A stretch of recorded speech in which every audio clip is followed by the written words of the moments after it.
taking it to an extreme dimension that is even crueler and more inhumane, with the aim of deliberately inflicting the greatest possible damage on Cuban families. During the first 14 months of President Joseph Biden's administration, the damages caused by this were estimated at $6.364 billion. That is over $15 million a day. Between August 2021 and February 2022, losses amounted to $3.806 billion, a record figure for a period of only 7 months. Had the blockade not existed, our gross domestic product could have grown by 4.5% during that same period.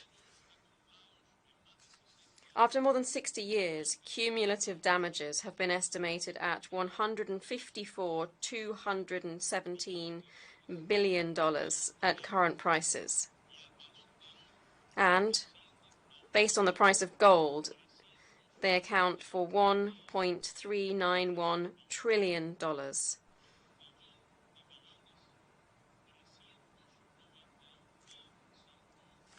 That is $1.391 trillion. What would Cuba be like today had it had those resources? What else could we have done? What would our economy be like? It's impossible to quantify the anxiety generated by blackouts and instability in the power system, supply shortages and long queues to buy essential goods, or the obstacles posed to the life projects of families and particularly young people. The blockade also creates conditions that incite irregular, disorderly and unsafe migration and the painful separation of families. It takes a toll on the lives of Cuban men and women and contributes to transnational organized crime and trafficking in persons. Mr. President, during the COVID-19 pandemic, the United States government applied temporary humanitarian exemptions to countries that fall victim to its unilateral coercive measures and other sanctions. Why was Cuba excluded from that temporary humanitarian relief? Worse still, while the COVID-19 pandemic was claiming millions of lives around the planet and was plunging my country into sorrow, the blockade was further tightened, thus generating further difficulties and delays in the delivery to Cuba of necessary medical inputs and equipment. Such inputs and equipment were needed to treat the disease and particularly to ensure the industrial level scale-up of Cuban vaccines. Even the purchase of medical oxygen in third countries was restricted. When the blockade prevented the supply of ventilators, Cuba developed them locally with prototypes of its own. So how is it that a small country like Cuba has been able to defeat the COVID-19 pandemic with resources and vaccines of its own making? At the worst point in the pandemic, and despite our limited resources, we cooperated with other nations by sending 58 medical brigades to 42 countries and territories. These joined the more than 28,000 Cuban dedicated health professionals who were already providing their services in 59 different countries. But the blockade also hampers the national production of antibiotics, analgesics, hypertensive drugs, medicines to treat cancer and cardiopathies, as well as several other basic medications, which had never before been in such short supply in our hospitals and in our pharmacies. Cuban children suffering from retina problems or glaucoma are not able to benefit from the laser system manufactured by the US company Iridex Corporation. If this condition worsens, it even runs the risk of causing blindness. Nor do our children have access to US-made biological heart valves. Low birth weight babies have to undergo open chest surgeries because the ultra-low profile catheters marketed by US firms such as Boston Scientific are not available in Cuba.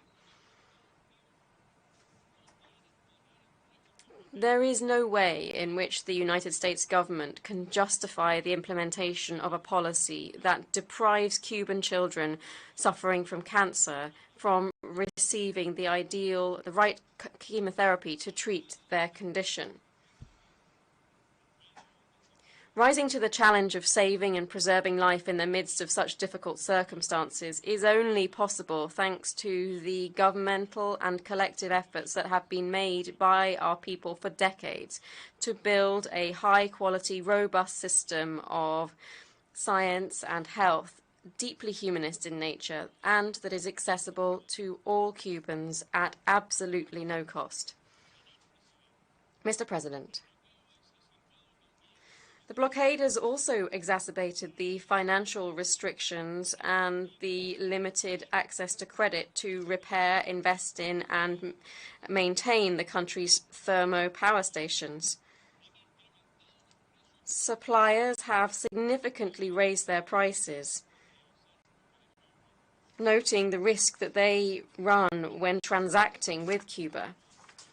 After 26 years of uninterrupted work, the German group Continental Reifen Deutschland decided to terminate its relations with Union Cuba Petróleo.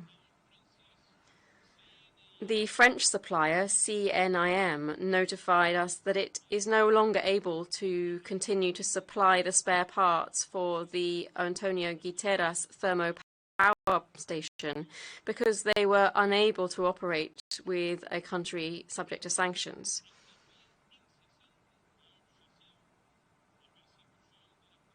Equally unceasing and obsessive in nature is the persecution of investments and financial and commercial transactions associated with our country. Between January 2021 and February 2022 alone, foreign banks reported 642 direct steps taken against the Cuban banking system. In the course of the last year, a significant number of banks in third countries have refused to process payments to the suppliers of the Cuban food import company, Alimport. With permits subject to legal restrictions, Cuba can buy through the regular commercial channels a limited amount of agricultural products in this country, but it is forced to pay in advance and without access to credit, which is also extremely difficult because at the same time our sources of income are blocked. Under this financial siege, incalculable efforts are being made by our government to guarantee the basic family food basket. More often than not, Cuban entrepreneurs are denied the use of electronic payment and commerce platforms. Our nationals based in different latitudes are not allowed to open personal bank accounts for the sole reason of being Cuban. Financial persecution has been further stepped up with the arbitrary and fraudulent inclusion of our country in the unilateral list of countries that allegedly sponsor terrorism issued by the State Department.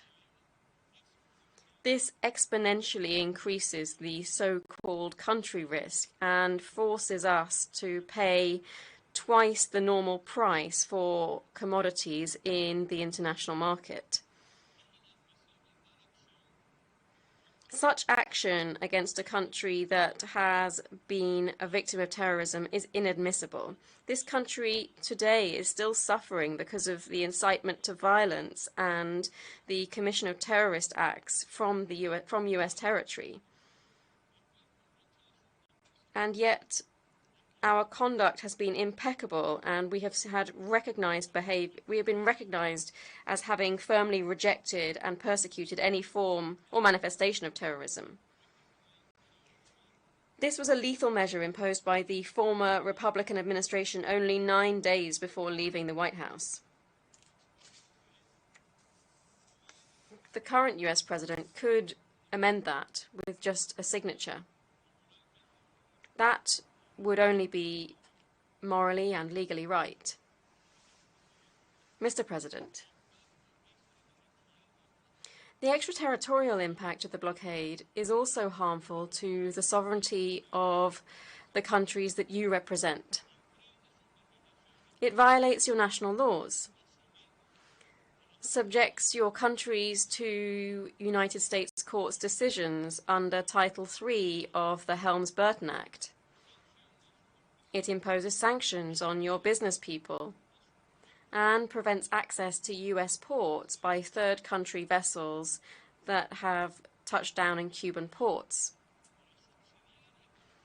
It also prevents subsidiaries of US companies in third countries from trading with Cuba. It prohibits exports to Cuba of products manufactured by any country if they have 10% or more of US components. And it excludes products manufactured in third countries if they contain Cuban raw materials. Who could affirm truthfully that the United States is one of Cuba's trading partners? We do not blame the blockade for all of the difficulties that our country is facing today. But those who deny its very serious impacts, or who fail to recognize that it is the main cause of the deprivation, scarcities, and hardship suffered by Cuban families, would be failing to tell the truth. Mr. President, the United States controls the most powerful media and hegemonic digital technological platforms. It uses them in a virulent disinformation and disparagement campaign against Cuba.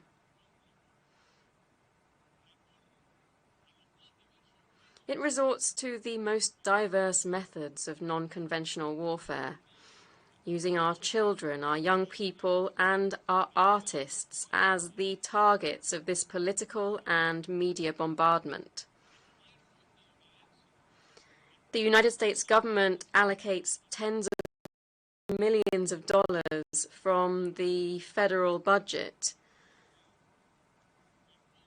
as well as some additional covert funds. It also recruits government and private institutions to finance the political operators who launch these disinformation, hatred, and destabilization campaigns on social media against Cuba. On the 24th of October this year, the US transnationals Twitter and Meta, or Facebook, one of whose main executives was the former campaign manager for an anti-Cuban Republican senator, simultaneously took steps to censor Cuban public media and its users. They labeled several publications, limiting their reach on social media, and deleted the accounts that were critical of the United States destabilizing action against our country. This was a selective, well-coordinated step, violating the rights of Cubans to freedom of expression. It reflects the subordination of these companies to the designs of United States politicians. Mr. President, on the 22nd of July this year, at the closing of the 9th session of the National Assembly of People's Power, in its 9th legislature,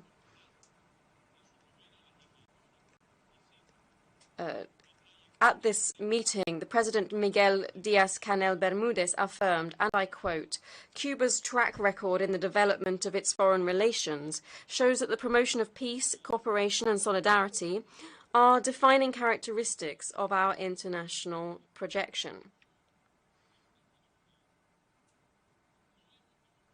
We've demonstrated this in our Latin American and Caribbean region, and also in other parts of the world. End quote. The current US administration does not have a Cuba policy of its own. It is acting through inertia, and it has continued to implement the maximum pressure policy established under the Donald Trump administration.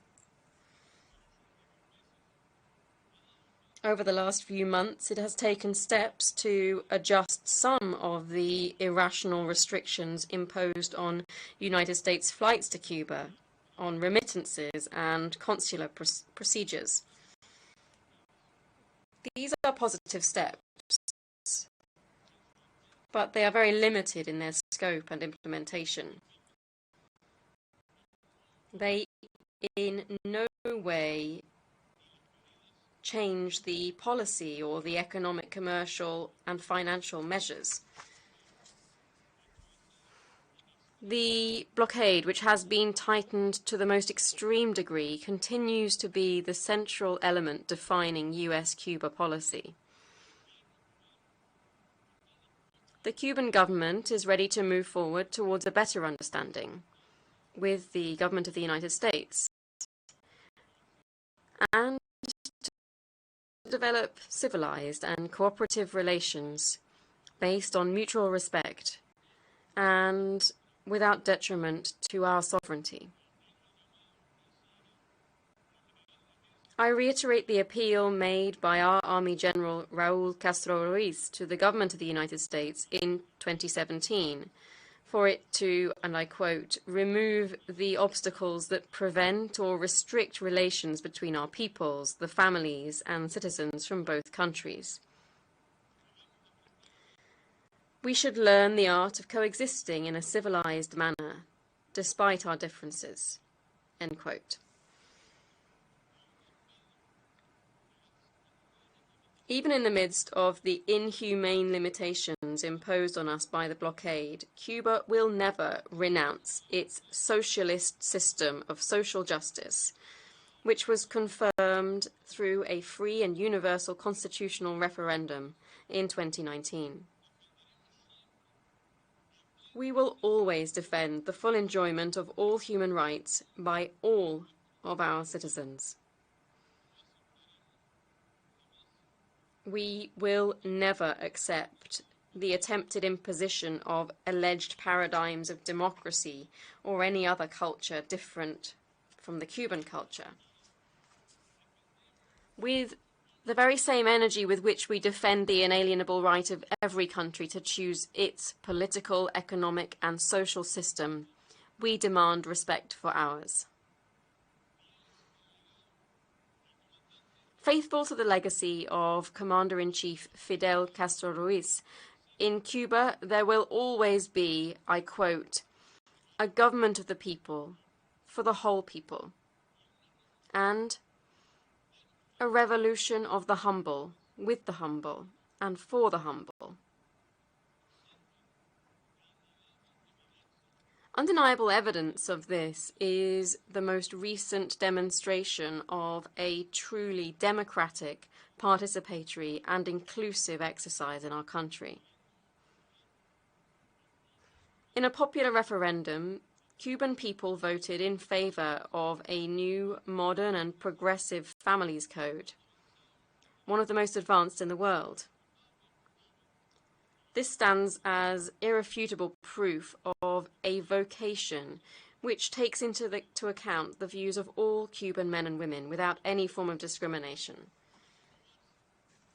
Our country has always kept up with the times based on the principle of changing everything that needs to be changed, in forging a sovereign, independent, socialist, democratic, prosperous, and sustainable nation.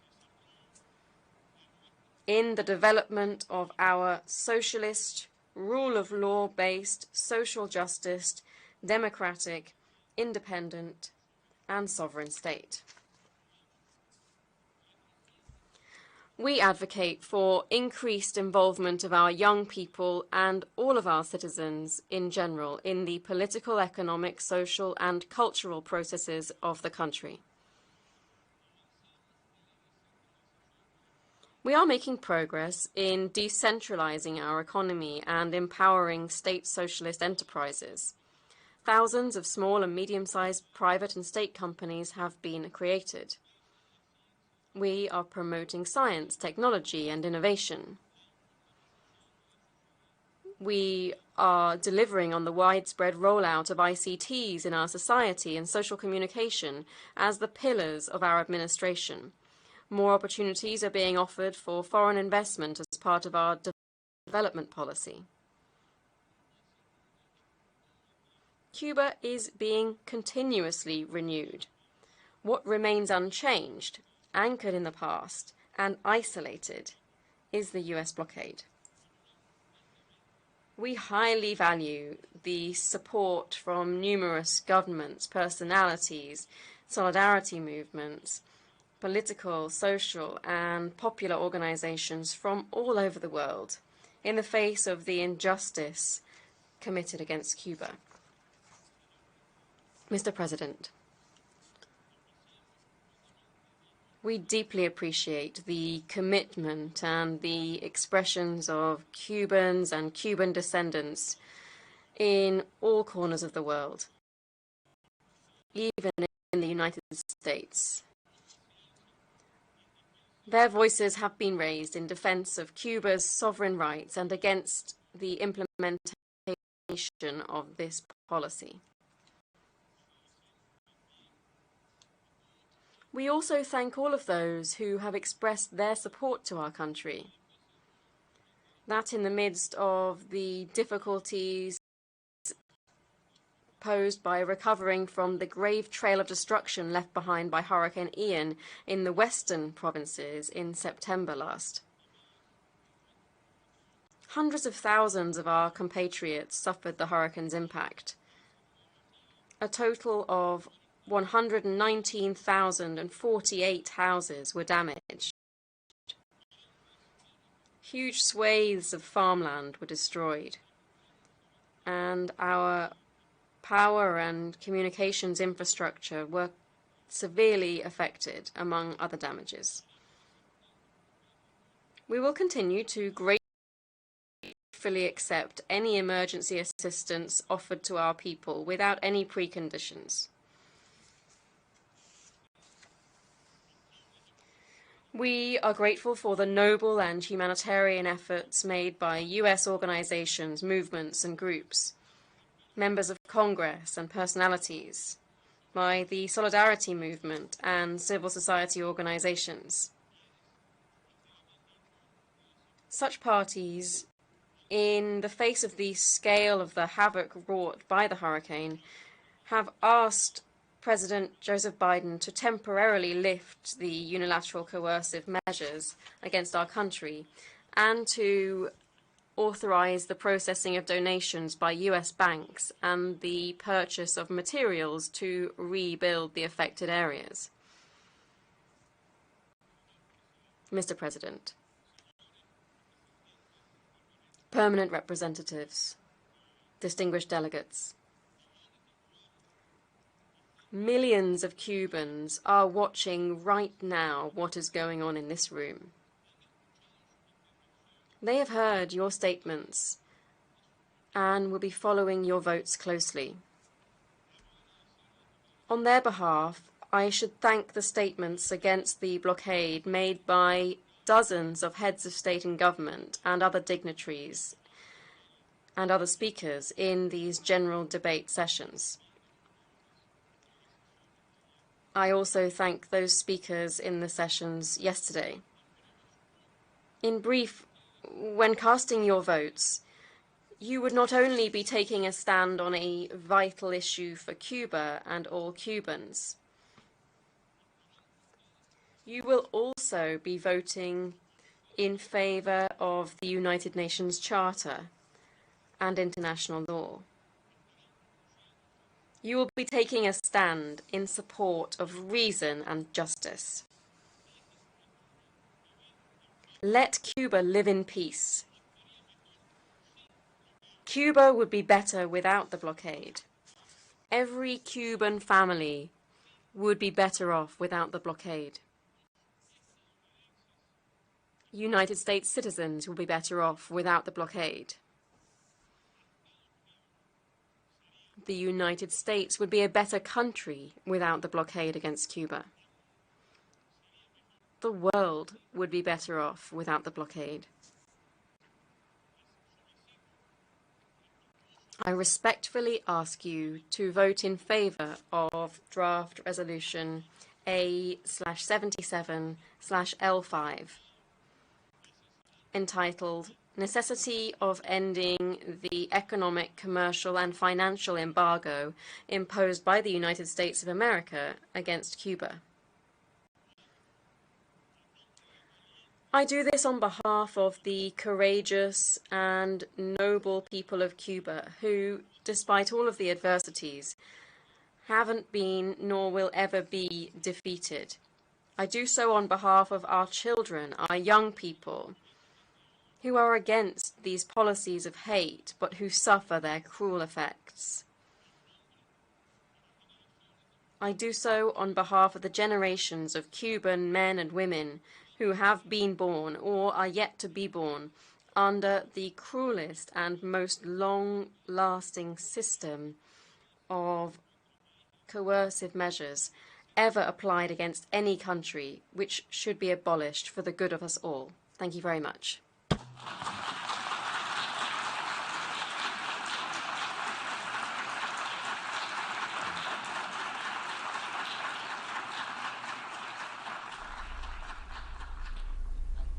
We were listening to Cuba's Foreign Minister Bruno Rodriguez Parrilla.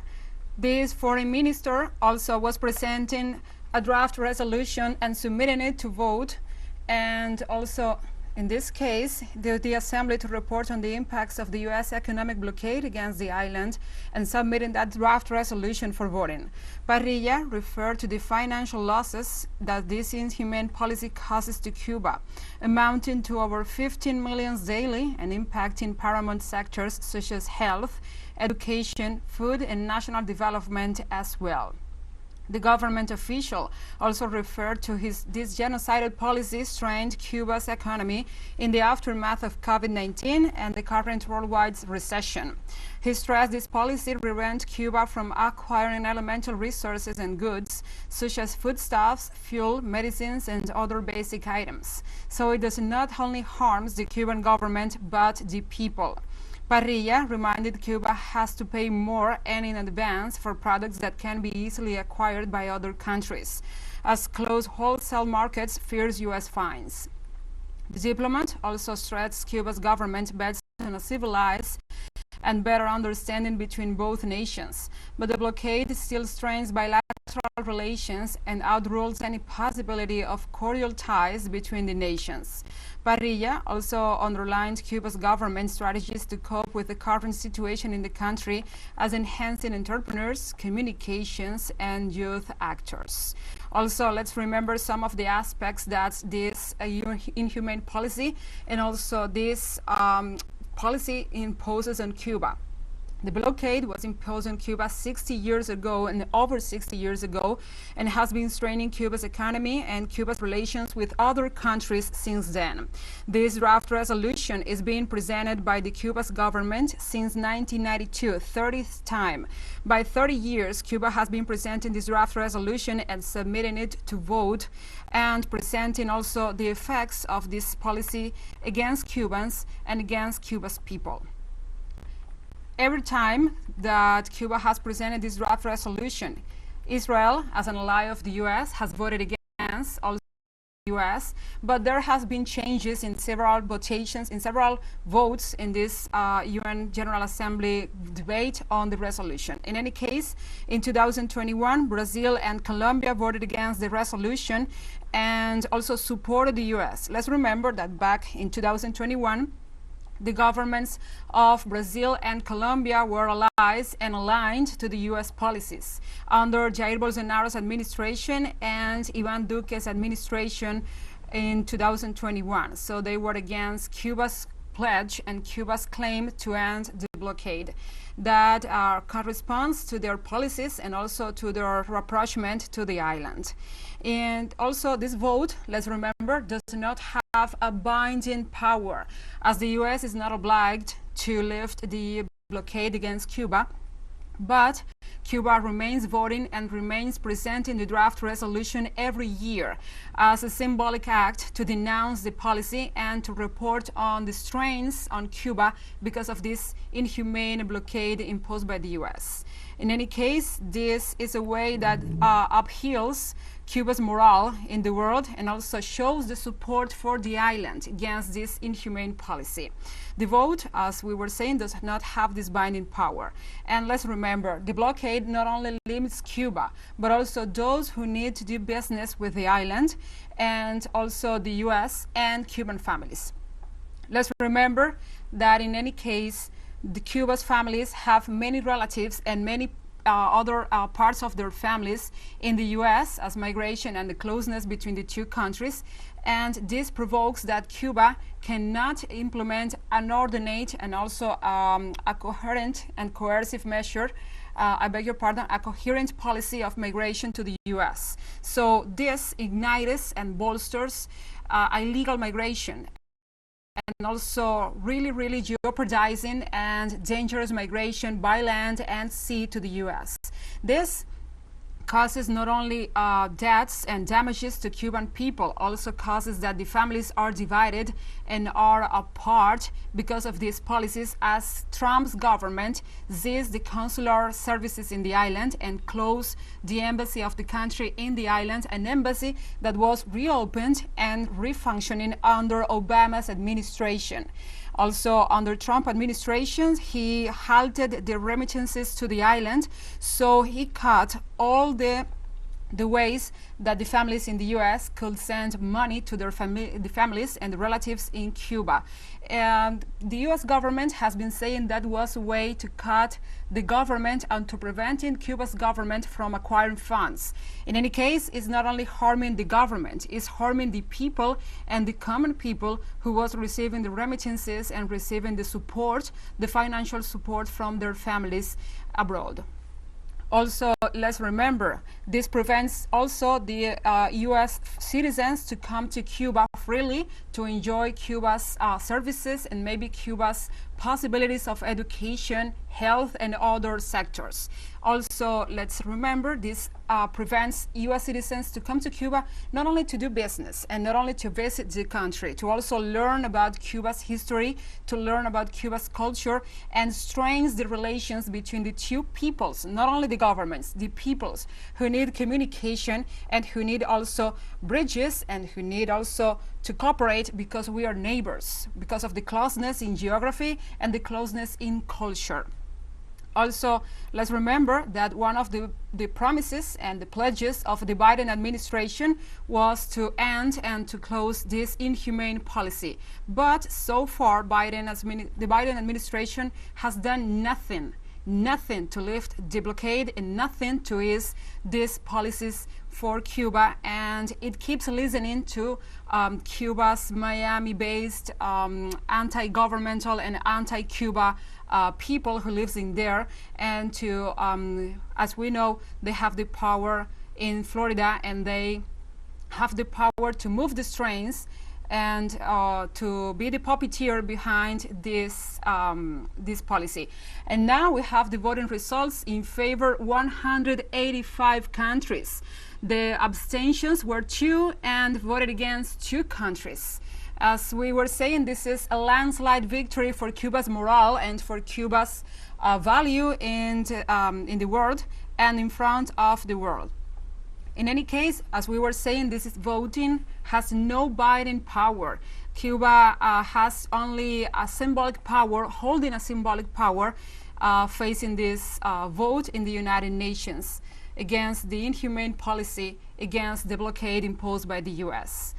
We Cubans, we celebrate every year as the world recognizes our fight, our struggle to live in peace and to self-decide and to self-develop our system and also our policies, and the right to live in peace, because that is what Cuba is defending right now, is the right to live in peace and to self-decide, to decide on its own, to stop foreign interventions and the U.S. interventions in the country.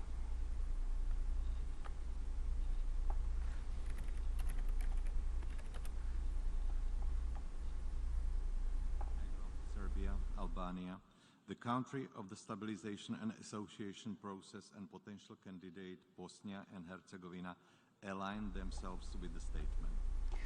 Also, as we know, Cuba is not alone. Several countries have shown their support against this inhumane policy and their support to Cuba. As we know, Mexico's Congress issued a resolution last month to support Cuba and to demand the lifting of the inhumane blockade against the island. Also, several regional mechanisms and several regional organizations as ALBA TCP and other mechanisms in the Caribbean. We know that St. Vincent and the Grenadines were asking for the lifting of the U.S. blockade against Cuba, also Barbados, also Venezuela's government, and other friends of Cuba in the world. As we know, not only Cubans living in Florida are asking to the U.S. government to maintain this policy. Maybe these groups have a power, but there are other voices raising against the policy. That's the case of an organization convened by a Cuban migrant there, a Cuban-American person, that's to say Bridges of Love, which is an organization with all the goodwill and bringing Cuba not only foodstuffs for children as milk and cereals and other foodstuffs that are providing and are needed to the Cuban children. Also, they are bringing medicines, they are bringing resources that are paramount to sustain the hospitals and to sustain the hospices and many centers that Cuba is providing care for the children and the population. We know the blockade is imposing on us and the blockade is straining our policies in Cuba, but also Cuba has been democratic and has been open to changes and open to implement other policies in the island. The U.S. is saying that these policies of them, the blockade on Cuba, is to prevent the government to keep putting pressure on the people. But in September, Cuba approved and passed a resolution approving a new code of the families. That's to say, recognizing different types of families and recognizing also the same-sex marriage. That's an advance in Cuba's policies, and that shows that Cuba believes in democracy and that Cuba is trying to do more for democracy despite the accusations of the U.S. government and despite these inhumane policies. Also, Cuba is trying to bolster interior economy, by enhancing entrepreneurs and enhancing also communications and bolstering the youth participation in policies and also in economic policies in the country. Let's remember, Cuba so far this year has seen 2 major tragedies. That's to say, the Saratoga Hotel explosion and the explosion at the supertanker oil depot in Matanzas. Those were 2 major key points to ask the U.S. government to please stop the U.S. blockade, stop this inhumane policy so Cuba could recover from those major tragedies that not only costed resources to the country, but also costed lives and were saddened the island. Also in September, Cuba saw the passage of Hurricane Ian, a major climate disaster that left Cuba in a really long a power outage and also a blackout under a week. It was days of maybe discontent for the people, but we have to find the root of these problems. In any case, the national power grid was strained because of the lack of parts and the lack of repair, because this national power grid was built under Russian and under Soviet technology back in the 70s and back in the 60s. In this case, the U.S. blockade has prevented Cuba from acquiring the parts and also from doing the repair works because they need the resources and there are parts made in the U.S. So the blockade is behind this discontent, is behind this situation, and is behind this lack of and inability of solve problems by the Cuban government, sometimes because of the lack of resources and the lack of ways to do so.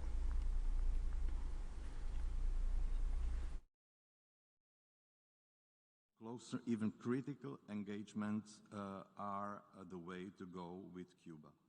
The provisional application of the EU-Cuba Political Dialogue and Cooperation Agreement, PDCA, is now in its 5th year.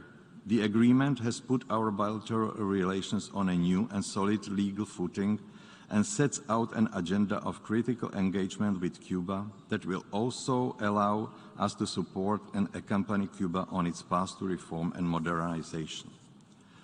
We are enhancing dialogue and cooperation also on issues on which we will still have fundamental differences. To this end, the PDCA has established a human rights dialogue as a key pillar of our relationship. The 4th formal meeting of the dialogue will be held in 2023.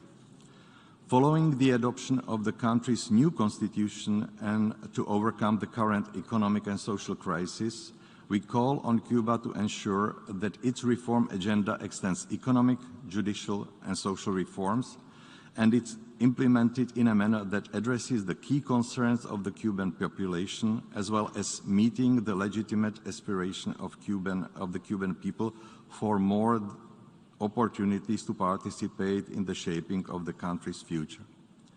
With the EU-Cuba Political Dialogue and Cooperation Agreement, the EU offers Cuba a consistent and reliable partnership to support it, as it seeks to reform its political and economic model, to pursue sustainable development and to find common solutions to global challenges, while continuing to advocate democracy and respect for human rights in the exclusive interest of all Cuban citizens.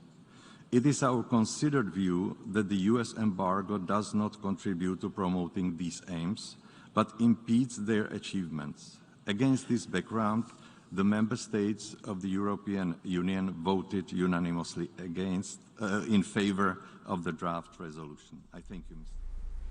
And as we were saying, many countries voted in favor of this resolution to end the U.S. blockade against Cuba. Exactly 185 countries voted in favor of Cuba, in favor of the island's right to a dignified life, and also to be self-sufficient and to have determination and to have the right for a future.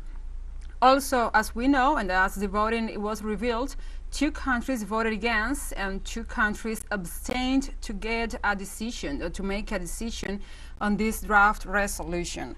Many countries on Wednesday, 185, condemned the long-term unilateral embargo on Cuba imposed by the United States, calling it a serious violation of the purposes and principles enshrined in international law and the Charter of the United Nations.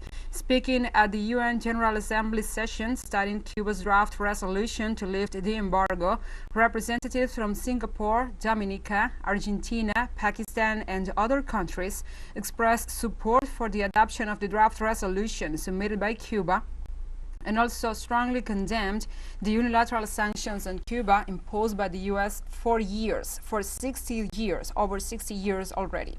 They all held that these sanctions have inflicted severe humanitarian and economic costs on Cuba and caused irreparable damage to the well-being of the Cuban people. Maria del Carmen Squef, the permanent representative of Argentina to the United Nations, said that the United States conducts seriously violated international law of non-interference in other countries' internal affairs and freedom of international trade and navigation. Calling the blockade immoral, unjust, and illegal, she urged the U.S. to immediately end the blockade against Cuba. The economic, commercial, and financial blockade against Cuba is contrary to the letter, spirit, and principles and purposes of the Charter of the United Nations and international law. The community of Latin American and Caribbean states reiterates its strong rejection of the application of laws and measures contrary to international law, including their extraterritorial effects, as well as growing persecution of Cuba's international financial transactions, which is contrary to the political will of the international community, as said the bloc.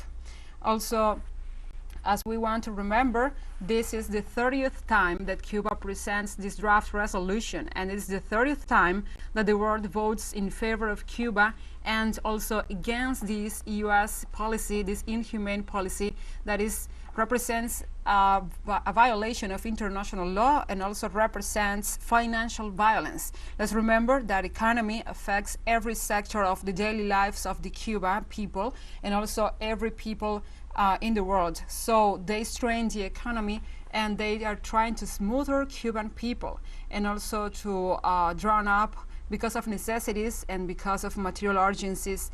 And it's been checked and it's been stressed many times. The U.S. government tries to provoke social discontent in Cuba by using the blockade, and is trying to provoke internal turmoil and internal outbursts.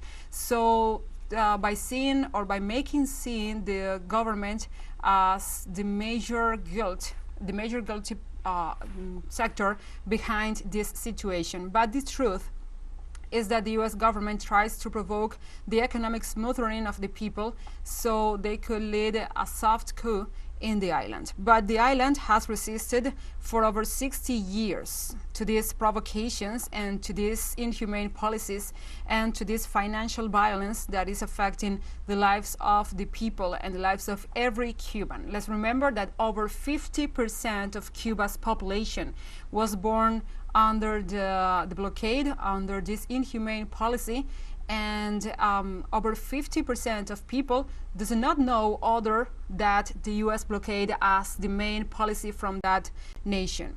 Cuba's government has been really stressful and has been really poignant, saying that Cuba wants normal relations and regular relations with the northern neighbor, with the U.S., and the blockade is one of the main limitations and the main impositions to not achieve these normal relations and good relations, maybe cordial ones, with the northern neighbor. In any case, as we know, Cuba and the U.S. had a common history prior to the revolutionary triumph and priorly to this imposition of the blockade, but those ties have been strained and almost lost because of this policy that prevents Cubans and the U.S. citizens to get together and to work together for a better future. Under Obama's administration, the policies of the blockade were not lifted, but were eased. As Obama's administration eased the regulations on tourism from the U.S., allowing U.S. citizens to come to Cuba and also to exchange in culture, in education, and to exchange with Cuban people, to know about Cuban culture and to Cuban history and to Cuban well-being and the livelihoods and how we were living back then. Let's remember those were the years 2015, 2016, and part of 2017, when Obama's administration not only made an official visit in many, many years, that was the first time that a US president came to Cuba, but also allowed many cultural exchanges. Then the entrepreneurs from the US came to Cuba to find out about culture and about our possibilities of businesses and resources, and also the openness of the remittances sending and many other policies that were easing this situation. After Donald Trump took power, after he was assuming the top post in the US, the Florida people who wanted, the groups of Cubans living there that wanted these relations to be strained and to be rare, for saying that in some way, he listened to that people and he faced the pressure of those people, because as we know, Florida is a pendulum state that decides on the president of the US and also decides on the Congress and the votes. And the congressperson Marco Rubio exerted pressure on the US President Donald Trump, so this policy was hardened and was also bolstered. After Donald Trump assumed power, the easiness and the openness of Obama's government was closed. In any case, as we know, during COVID-19, his government prevented Cuba from acquiring the raw materials to do COVID-19 vaccines, in any case to acquire vaccines. So Cuba had to resource to its own scientific knowledge and to its own scientific resources and to make its own vaccines. As we know, resulting from that, Cuba had several vaccine candidates and final vaccines. We had Soberano 1, sovereign, because we want sovereignty, and the Abdala vaccine that was named after a major literature work of our national hero and writer. In any case, Cuba has shown again and again and again that it can be self-sufficient and self-reliant, and it can cope with the blockade, finding resolutions and finding resources and finding strategies, also creative strategies to cope with this inhumane policy and to cope with the difficulties that we face. As we know, the US government has been saying again and again that this policy aims to prevent and to halt and to harm Cuba's government. But let's check the reality. Cuba has not been able to buy foodstuffs in nearby wholesale markets. So it has to go to really far markets to acquire foodstuffs, just as beans, rice, flour, wheat, and other products. One of the many examples during 2021 was a crisis because of a lack of powdered milk, which is a major resource and a major foodstuff for children, for babies, and also for hospitalized children. Cuba had to deal with that shortage in resources because of the blockade and find another sources and another ways to deal with the situation.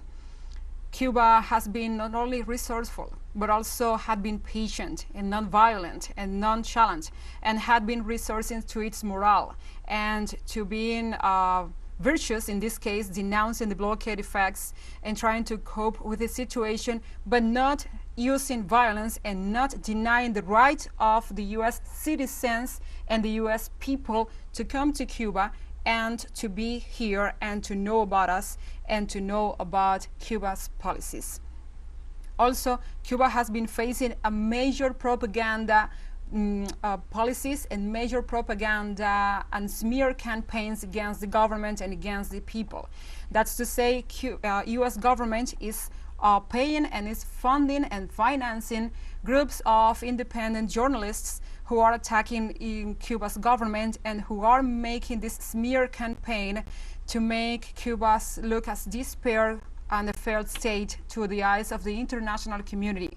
But in any case, Cubans living in the US and living in Cuba are doing whatever they can and are doing the possible to just show Cuba is strained because of the US policies and to show Cuba is resilient and self-reliant and resistant and enduring everything it's bringing upon us. The distinguished representative of Sri Lanka. Mr. President, we were pleased to hear of the contents of the Secretary General's report. We were equally pleased to have with us Mr. Bruno Eduardo Rodrigues Parilla, the Minister of Foreign Affairs of Cuba. Mr. President, thank you for giving me the floor. Sri Lanka voted in favor of the draft resolution, necessity of ending the economic, commercial, and financial embargo imposed by the United States of America against Cuba. Mr. President, it has been said on numerous times in this forum and elsewhere that we live in a world beset with multiple crises. Such crises should ideally bring out the best of us if we are to build back better. Isn't it time that we put history behind us and really commit ourselves to building back better? And that includes the Cuban crisis, Mr. President. It should ideally begin by promoting the means for populations to enjoy their full spectrum of human rights. The lifting of the economic embargo on Cuba, which is an anomaly in the multilateral system, will contribute in a substantial manner in enabling the Cuban people to face up to the contemporary challenges confronting all of us in this post-pandemic era. We commend the valiant people of Cuba, therefore, who have, despite the odds of an embargo against them, achieved an impressive degree of human development for itself, as shown in their social indicators. The embargo constitutes a violation, in our view, of Cuba's right to fully interact with the international community and thereby hampers the avenues for the Cuban people to fully enjoy their economic, social, and cultural rights, including the right to development. Mr. President, we call on those concerned to lift the imposition of unilateral coercive measures that are not authorized by relevant organs of the United Nations and are inconsistent with the principles of international law and the Charter of the United Nations. We were, however, pleased to have heard the distinguished representative of the United States greater accommodation in U.S. policy in this day and age. And we hope that we would see greater accommodation in the times to come. Mr. President, the most problematic part of unilateral sanctions is in the practice of most frequently resorting to secondary sanctions aimed at universalizing the effects of a sanctions regime by seeking to avoid flouting of the unilateral sanctions by states and entities not bound by the sanctioning state law. In essence, such sanctions regimes aims at emulating collective sanctions. This makes it clear that unilateral sanctions can never achieve results similar to collective sanctions without exaggerated claims to jurisdictions. We must remember that sanctions, although a core foreign policy tool, has two important implications for the multilateral and unilateral activity. One country may well perceive the implications of sanctions differently from another. Another country may differ on the targets, the types, the directions. So if one looks at the bigger picture, Mr. President, carefully, unilateral sanctions have never had its desired effect. It is therefore time, we say, to re-examine the continuation of the sanctions against Cuba, which has been imposed for a long time. We will recall the time when superpower antagonisms left little space for consensus. Everyone did what they willed. They employed unilateral sanctions in the guise of countermeasures whenever there was a security need, while the Security Council lay silent. Examples are abound, including of Cuba, starting in the 1960s. We have come a long way since then, Mr. President, and Sri Lanka believes that it is time that these sanctions be withdrawn, as this August Assembly has a raft of other mechanisms to impose controls if the need arises. We cannot be seen to abdicate that right to the whims and fancies of any one member state, however powerful they may be. While reiterating our commitment to the promotion, preservation, and strengthening of multilateralism, my delegation would like to call for full respect to the purposes and principles of the United Nations Charter, particularly those referring to sovereign equality, non-interference, and non-intervention, which we say are critical for the effective maintenance of international peace and security. Mr. President, we therefore call for adherence to the principles of impartiality, non-selectivity, and objectivity in the promotion and the protection of human rights, inclusive of the treatment of Cuba in the post-pandemic era. I thank you, Mr. President. I thank the distinguished representative of Sri Lanka. We were listening to the top official and representative to the UN of Sri Lanka, who was referring to the inhumane side and the inhumane weight of this policy, the blockade imposed by the US on the island. The representative was also referring to how the international community considers Cuba has the right to self-determination and also to have the full scope of possibilities for Cuban people, to every man, every woman, every child, and every old person, elderly in any case, to decide on their own future and to have the full extent of possibilities to develop itself and to develop to the full need of happiness and to achieve its desires, its vocations, and its happiness and attempt as a human right. Also, the international community condemns how this had left unreparable strains and marks on Cuba's economy, also in Cuba's history and in Cuba's collective thinking, because not only is a way to strain a country because of the economy, it's also a way to leave a mark on the collective thinking and the collective feeling and well-being of a people, in this case, Cuban people, as over 50% of Cuba's population has been born or have born under the blockade imposed in 1962. Also, let's remember the US has these kind of policies with progressive governments of the region and with peoples that have refused to bend over their policies and over their impositions. One of the main examples are Iran, Cuba also, and Nicaragua and Venezuela. Those are the peoples, because of their vision of politics and because of their projects, their social projects, that have faced these inhumane policies and these unilateral sanctions. And I think that's one of the paramount aspects of this policy, the unilaterality. In any case, Cuba has never been imposing any kind of policies on US citizens and US people. In any case, Cuba has not been violent, not economically, not expressingly violent or expedite violent because against these peoples. In any case, it's only because of the US desires of strain Cuba, and it's only imposed and only made because of the US desires of obtain Cuba's resources and to make Cuba bend and to go under the guidance and the guidelines and their policies. As we see, many countries keep denouncing the US policy and keep justifying and arguing because of them support to the island. 185 countries said yes to Cuba, said no to the blockade, said no to this interference of Cuba's sovereignty, and said no to the imposition of this economic violent policy against Cubans.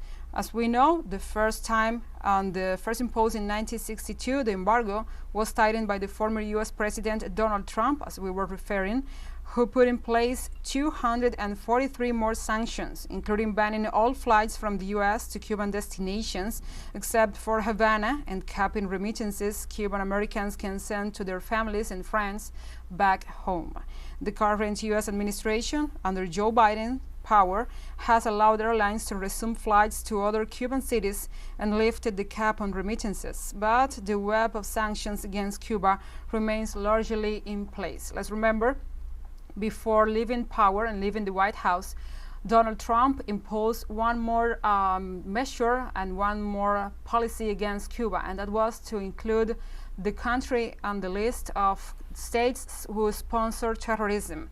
A measure that was lifted under Obama's administration and a measure that may be lifted under Biden's administration. But Biden even though his promises under the campaigning time ahead of the presidential elections, he has done little. He has done little to lift this inhumane policy or to ease this inhumane policy that already prevents Cuban and U.S. peoples to approach and to have a joint development and to live in cordial relations. That's to say, if not friendly, just cordial relations. Also, currently, and this is one of the main aspects of the blockade, the Cuban national power grid is facing power outages and shortages and also blackouts because of the lack of fuel and the lack of oil. And let's think for a minute, this policy aims to one of the main resources of a country, which is energy and power and fuel. But this harms not only that, but also education, as children cannot have proper education and proper resources in the schools, but also it affects the food and the nourishment of the people, as without power and without fuel, there are many foodstuffs that cannot be made and distributed. Also, as we know, the transportation of people is being strained and is being affected because of these fuel and oil shortages provoked by the blockade. Recently, images of Havana have shown long queues and long lines of cars, and in all the country, the reality is the same. People is out of fuel, out of power, and are doing what they can to cope with the situation. But the reality is, this is affecting many, many sectors, as we were saying, health, education, the foodstuffs sector, the nourishment sector also, and it's affecting the collective well-being of all Cubans. The United Nations is still debating, is still presenting this resolution. Let's listen to Cuba's representative. Mr. President, this agenda item should not be diverted by fallacious allegations by the United States delegation, when in an overwhelming way this Assembly has sent out an unequivocal message as to the urgent need to bring an end to the blockade against Cuba. In his statement, the representative of the United States government mentioned that they feel concerned about the plight of the Cuban people. How can his government justify the fact that it used the COVID-19 pandemic to step up its inhumane blockade against Cuba and prevent us having access to treatment and basic products to produce our own vaccines, as well as to pulmonary ventilators and even the purchase of medicinal oxygen? The United States say that they advocate for individual freedoms in Cuba, and yet they have not reversed the restrictions that are having a direct impact on Cuban entrepreneurs in areas such as software development, hospitality, and other areas. If the United States government really did care for the well-being, human rights, and self-determination of Cuban people, it could lift the embargo and cooperate with our international cooperation. Mr. President, Cuba has been and continues to be the subject of a dirty campaign directed by the United States government and by politicians within that country. The lying has been one of its fundamental parts. It is false to say that it did not detain those people who were protesting on the 11th of July 2021,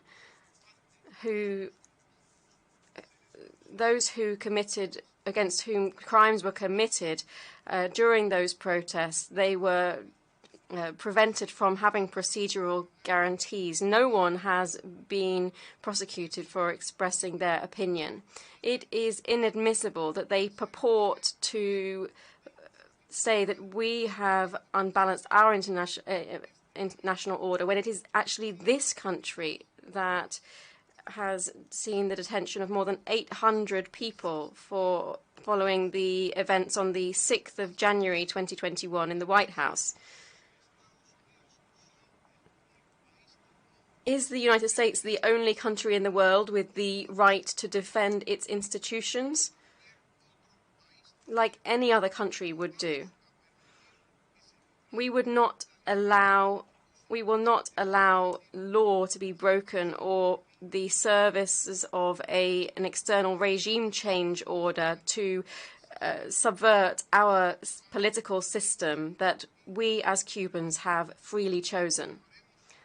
We will continue to strengthen our institutional and legal framework to promote and protect human rights, including the right of association, and we will continue to ensure the full respect for our laws. To desperately express its hostility towards Cuba, the United States is circumventing the issue on arrests, focusing on minors. Cuban authorities have provided enough information to corroborate the respect for due process in our country. They have made it clear that in Cuba we do not in any circumstances apply criminal responsibility to minors under 16 years of age. The only arbitrary arrests and penitentiary confinement for long periods on Cuban territory is that is implemented and executed by the United States government at the Guantanamo naval base. Mr. President, we can't talk about election. The representative of a country in which electoral campaigns there are no ethical limits cannot talk about democracy and elections. In that country we see racism, xenophobia, slander and lies. That's a country in which money and corporate interests define who is elected or not. Cuba doesn't need to be taught lessons on democracy and human rights, much less coming from the United States of government, the United States. We will not accept any questioning of this type, particularly when it is used to justify the system of universal coercive measures that is the most prolonged and broad-based that has ever been imposed against any country. The United States government should focus on its own population under the poverty threshold. It should look at its own migrant policy, the repression of minorities and reproductive rights. It should focus on its own lack of gender equality, racism, and discrimination against persons of African descent. It should focus on police brutality, the more than 1,000 deaths per year following shooting by police, secret jails, extrajudicial arrests, and the use of torture. Allow me to just cite two examples of this aforementioned list very specifically, Mr. President. The United States is the only country that is not a party to the Convention on the Rights of the Child. The only country in which minors under 18 years of age are sentenced to life imprisonment without any conditional relief. Only in 2021 alone, between 6,000 and 7,000 arrests were made of minors in this country, according to the Fund for Child's Defense. Institutional discrimination and police brutality that is untrammeled against persons of African descent, migrants, refugees and minorities have reached alarming levels in the United States. Persons of African descent only represent 13% of the United States population, but they represent 36% of the total prison population. In 2021, a total of 266 persons of African descent were murdered by the police in the United States.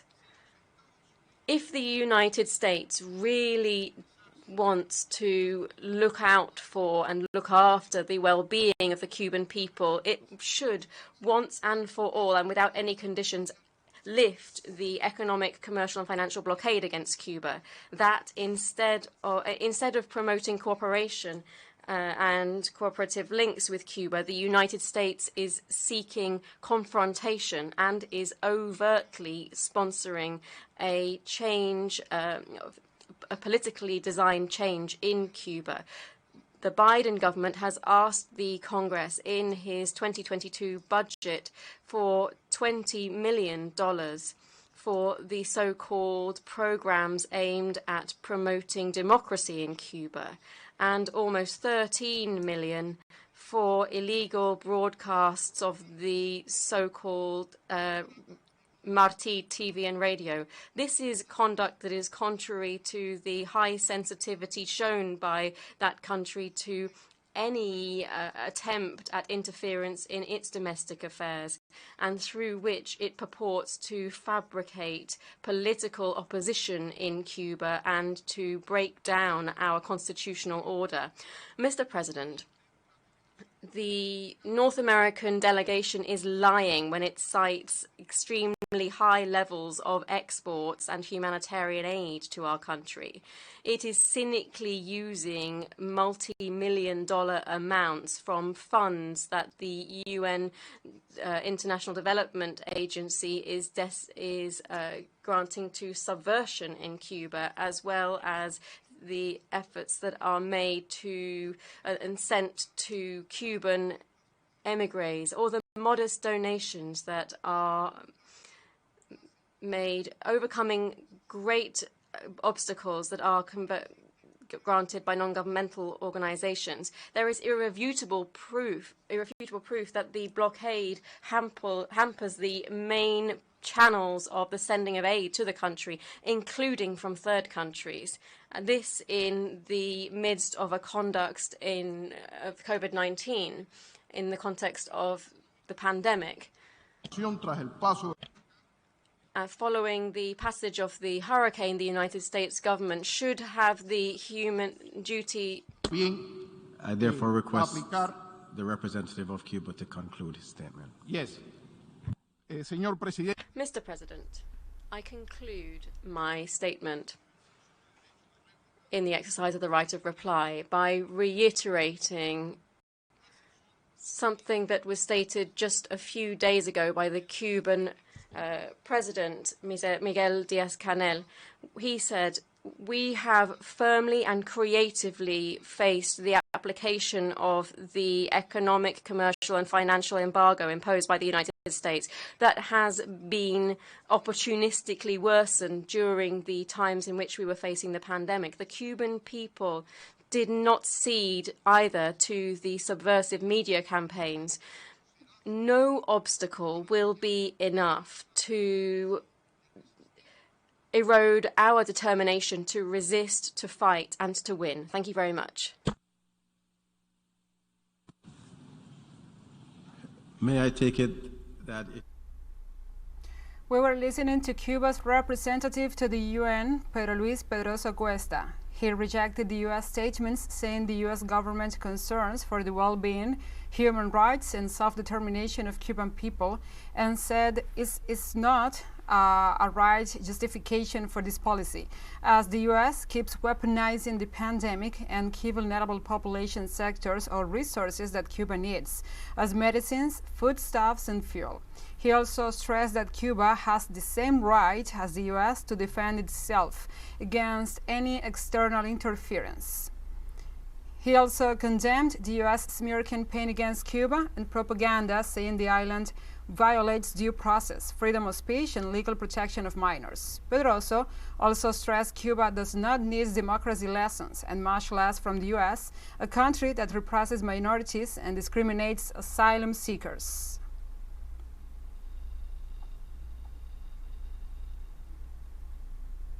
Also, these statements corresponds to the government of Cuba's arguments. In any case, Miguel Díaz-Canel Bermúdez, the president of Cuba, has been stressing the need to live without this policy, this inhumane policy, and to have a proper development in the nation, which is not achievable, is not possible under the blockade and under these inhumane policies imposed by the U.S. government. As we see, the UN General Assembly is lifting this session, is lifting this moment and concluding this voting of the Cuba's resolution, this draft resolution presented every year since 1992 to end the U.S. blockade. Several representatives from other countries come to congratulate Cuba because of this victory. And we stress this information, the draft resolution for the end of the U.S. blockade against Cuba presented at the UN General Assembly passed in the United Nations with a landslide victory, 185 votes in favor, 2 against and 2 abstentions. We will have more details in upcoming news briefs. Stay with us.